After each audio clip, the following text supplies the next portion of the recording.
Oi, meu nome é Tayane, sou residente de Vigilância em Saúde pela FAMERP. Minha graduação é Medicina Veterinária e eu queria conversar um pouquinho sobre zoonoses com você. Você já parou para pensar a importância de diferenciar a esporotricose e a leishmaniose? Porque clinicamente elas têm uma mesma apresentação. E aí? Esse foi o trabalho que eu fiz para apresentação de conclusão de curso na minha residência. Entre as zoonoses que acometem os felinos, a gente pode destacar a esporotricose e a leishmaniose, porque elas têm um grande impacto, uma alta capacidade de transmissão dessas doenças, e o diagnóstico entre elas é importante, uma vez que você vai mudar o manejo, o tratamento e a apresentação clínica delas são idênticas, ou muito parecidas.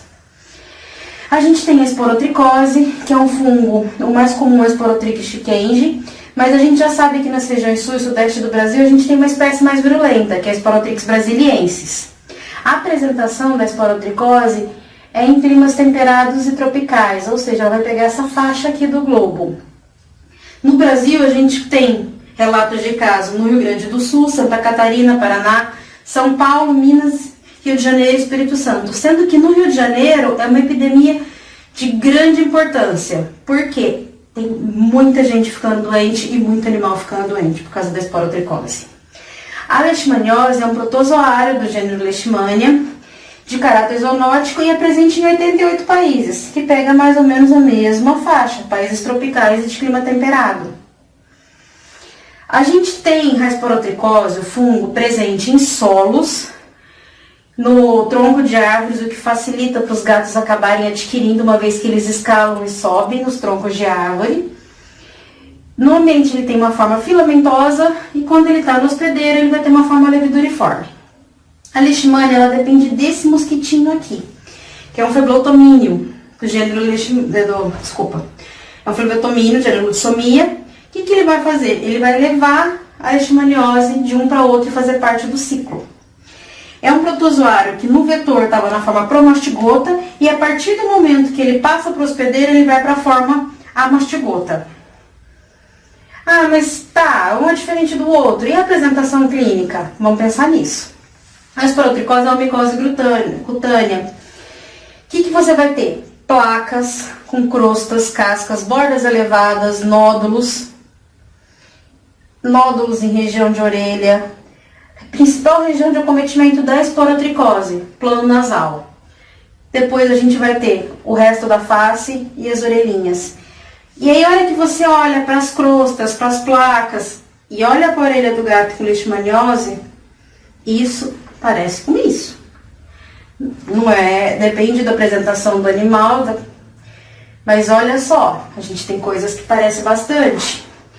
Crostas, feridas, digamos assim, um pólipo de esporotricose nasal, olha a leishmaniose aqui, olha essa orelhinha aqui. Quem garante que pode não ser uma esporo ou uma leixe? Então é uma coisa que você tem que parar para pensar, porque a apresentação clínica ela é muito parecida. De sinais sistêmicos, a esporotricose ela vai se manifestar na cutânea linfática e a disseminada. Quando a gente pensa na forma da apresentação principal no gato, é a cutânea linfática. O que acontece? Ele vai começar na forma da pele e vai passar pelos vasos linfáticos. Isso daí, numa forma mais crônica, você vai ter a depressão, anorexia, febre e linfadenopatia.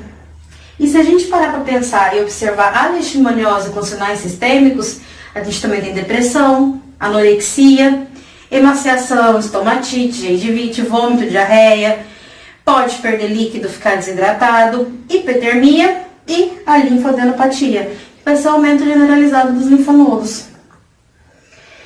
De diagnóstico, como é que eu vou fazer o diagnóstico de uma e de outra doença? A gente tem a forma clínica, que é o exame clínico no consultório, que é isso que vocês têm que parar para pensar em diferenciar uma da outra. Porque macroscopicamente elas têm uma apresentação muito semelhante, muito característica e muito igual.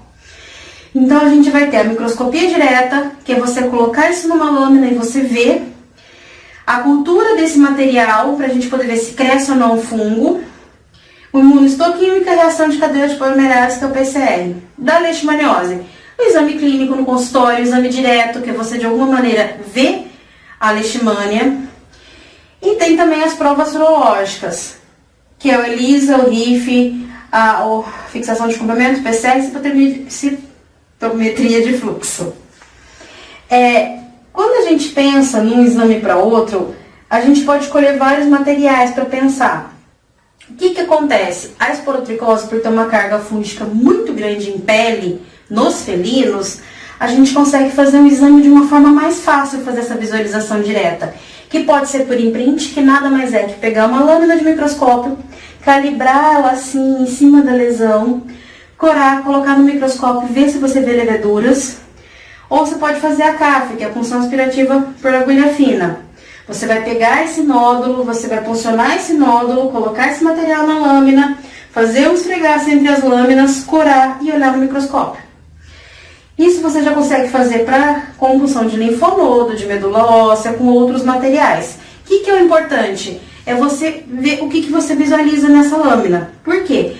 Muitas vezes a esporotricose pode ser visualizada as leveduras direto nessa lâmina. Então você já consegue fazer um diagnóstico diferencial e pensar nesse manejo e no tratamento. O que é importante? Como são doenças que têm a mesma localização de lesão, as lesões podem ser não coçar, não puriginosas, apresentam zonas alopécicas, ambas as doenças. As principais regiões de acometimento também são as mesmas. É importante a gente diferenciar uma da outra. E uma das técnicas que é interessante utilizar é essa técnica de imprint, porque tem um baixo custo e é fácil de fazer. Dá para fazer em qualquer consultório, sem uma estrutura muito específica. O conhecimento entre esses agentes é importante porque o tratamento deles se diferem bastante e as medidas de manejo e de saúde pública também são bem diferentes. A bibliografia eu vou deixar separada depois para vocês, da minha revisão. E qualquer coisa que vocês tiverem algum assunto que vocês quiserem conversar, me manda um e-mail e a gente conversa mais.